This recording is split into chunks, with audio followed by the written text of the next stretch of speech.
Holy freaking crap. I'm telling you, I might as well have been in the match with the amount of sweat that came out of my body. You know what I mean? I just got a fresh haircut and it's all out of whack because of the amount of just... I made myself sweat. Like, I was stressing out. I was hyped. I was invested in the main event so much so that it literally felt like when Roman was getting hit, I was getting hit. And I know that sounds crazy, but it's like I was that much into that match.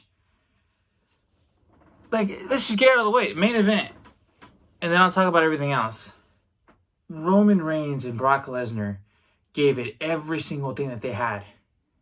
I mean, this is literally the craziest match I've ever seen in my lifetime. And what I mean by that is a match that has taken place ever since I started watching it. I would put this one at the craziest one. You know what I mean? I just never seen this, like a tractor. I wanted to call it a forklift, but it wasn't a forklift. But this tractor, it's like he took the damn thing and flipped the ring almost over on itself. The ring ended up being like this. And it was crazy. The amount of times that Roman Reigns came this close to losing the title was just crazy. And then at the end, when Brock just kept getting hit by the titles and the super kicked and speared, and he kept getting up at 9, it was insane. Like, you understand? Like, that was just crazy. I mean, it was just non-stop action. Like, this felt like a fight. You know what I mean? It wasn't just Superman punch, spear, suplex, F5. Was there some of that in there? Yes. Did it get a little bit too repetitive? Maybe just a tad, but nothing like the other matches.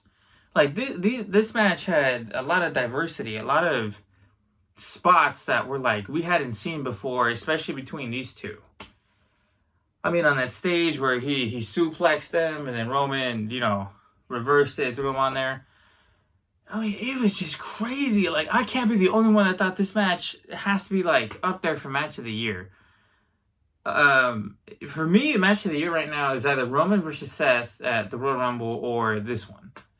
Like, it was just that damn good.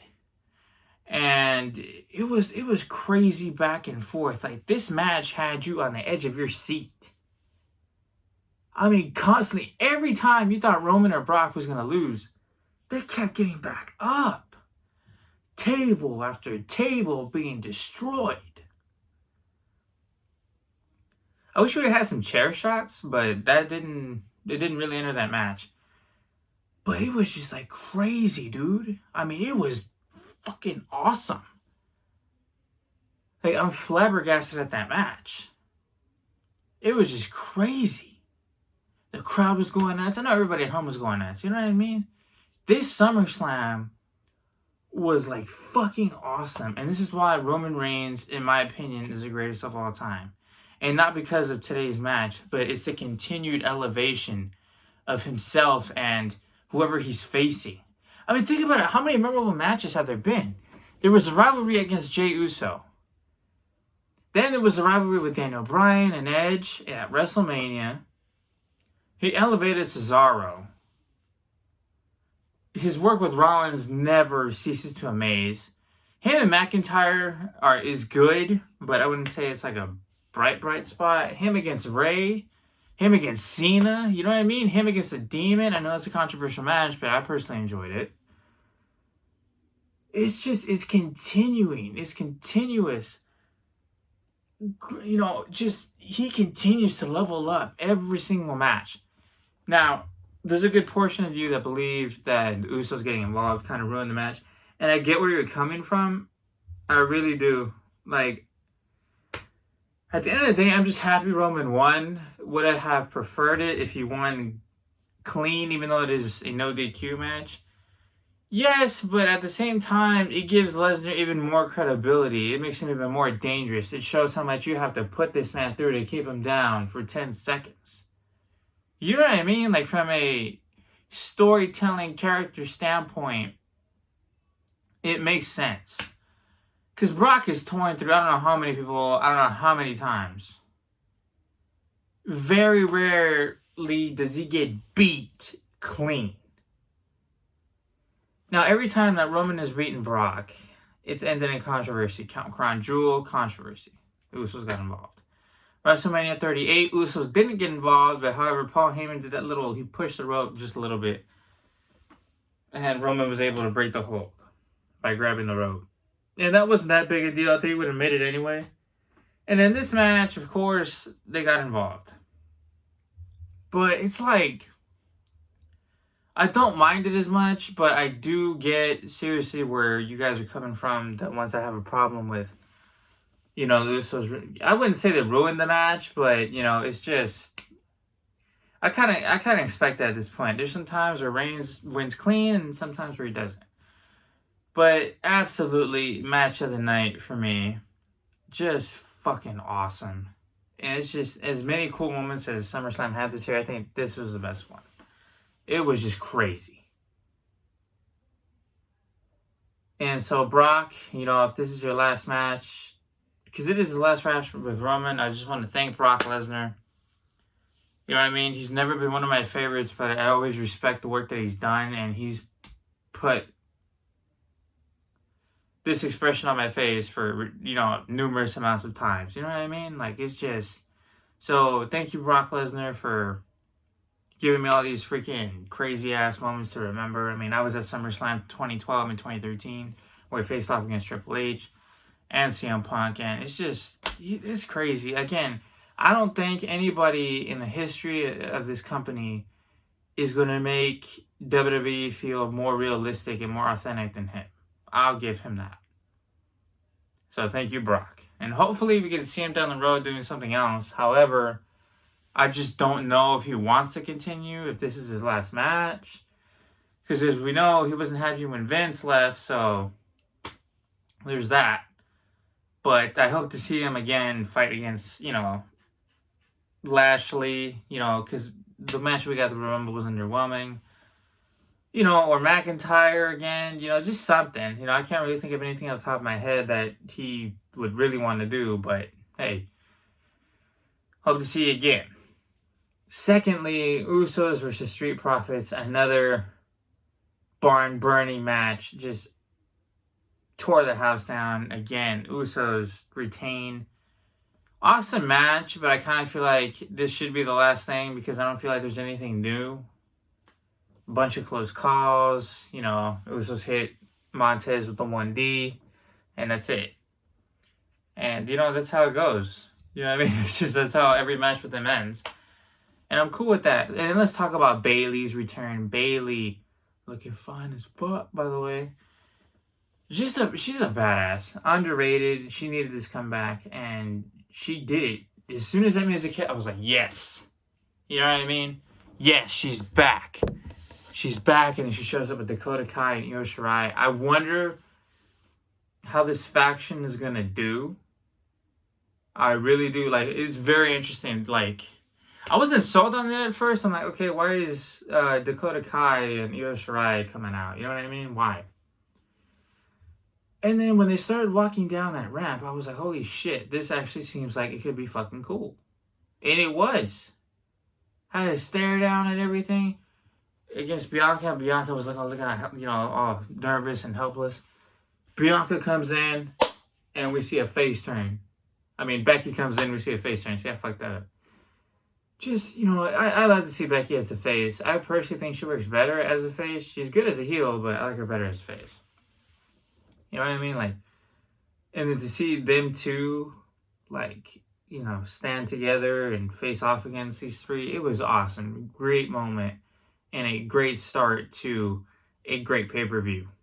Period. You know what I mean? That's all there is to it. That moment. We've been waiting for Bayley to return. It's been a year and a half now, hasn't it? We're talking about this because I went to SummerSlam 21.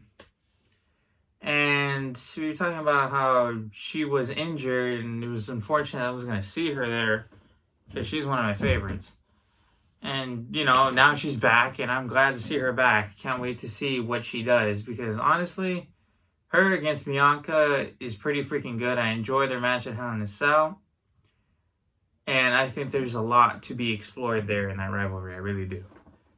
I think their chemistry in the ring is good. And I think the way that Bianca clicks with Bayley on a storytelling level is very solid.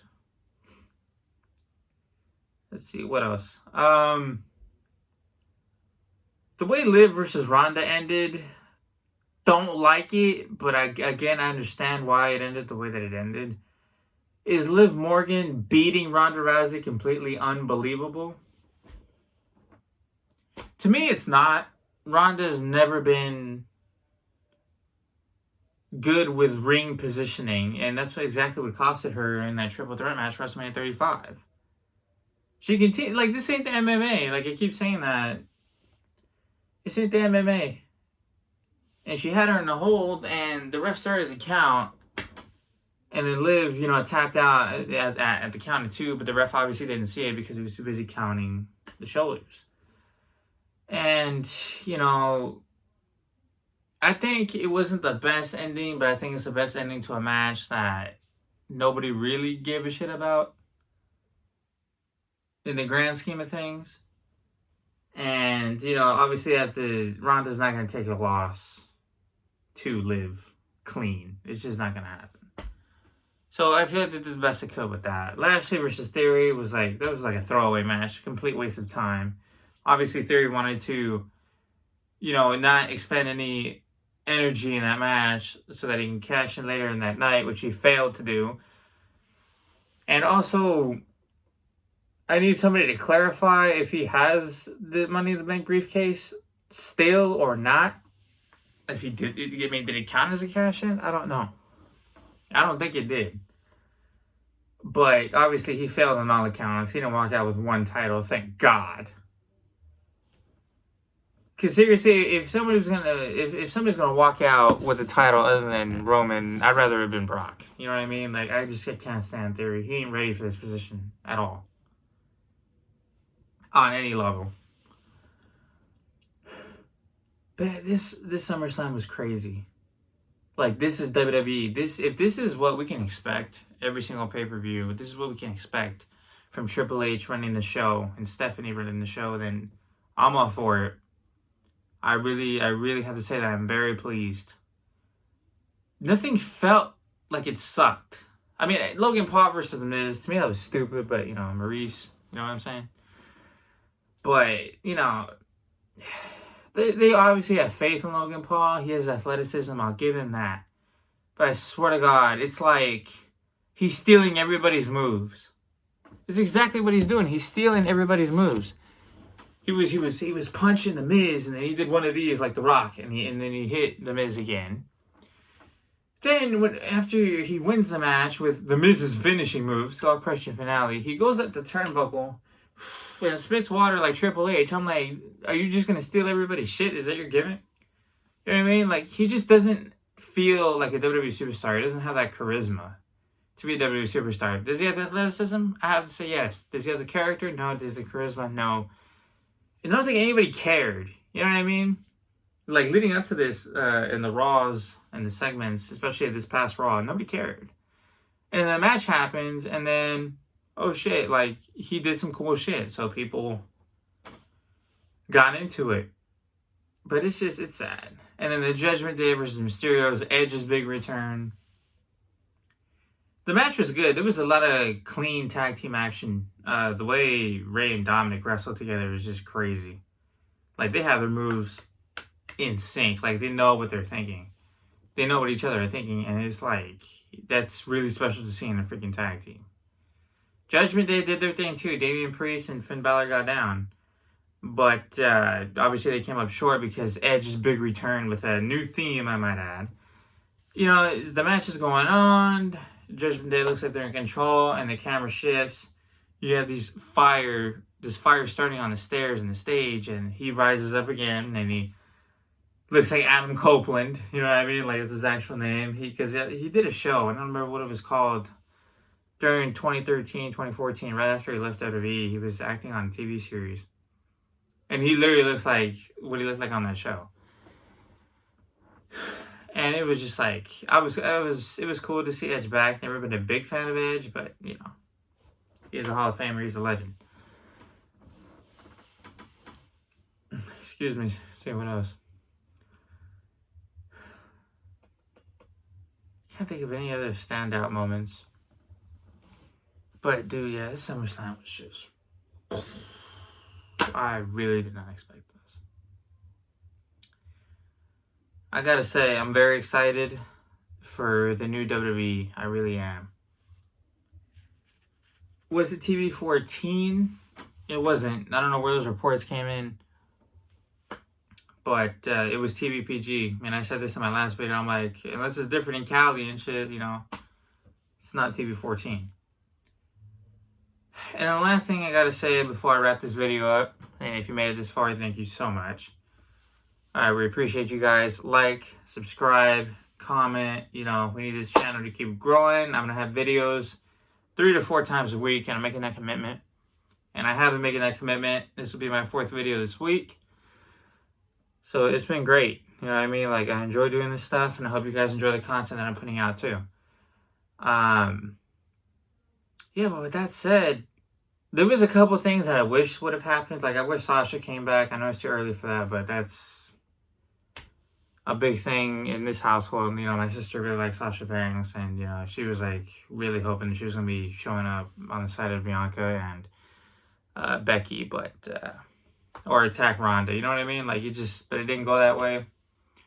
I wish the Fiend would have came back with Edge, but it just looks like, you know, he's an anti-hero now. He's going to help the Mysterios out for the time being until he's satisfied with the revenge that he gets on Judgment Day. You know, but it is what it is. For the things that didn't happen, it wasn't overshadowed. I mean, it wasn't overshadowing the things that did happen. You know what I mean? I didn't walk away feeling robbed or unsatisfied with the product. So that's a big deal. What a day. Anyways, guys, thanks for joining me today on the Montielverse. Like, subscribe, hit that button, hit the bell, because there's a lot of content going to be coming tonight, in the near future. And I'll catch you guys in the next video. Deuces. Acknowledge him. We the ones.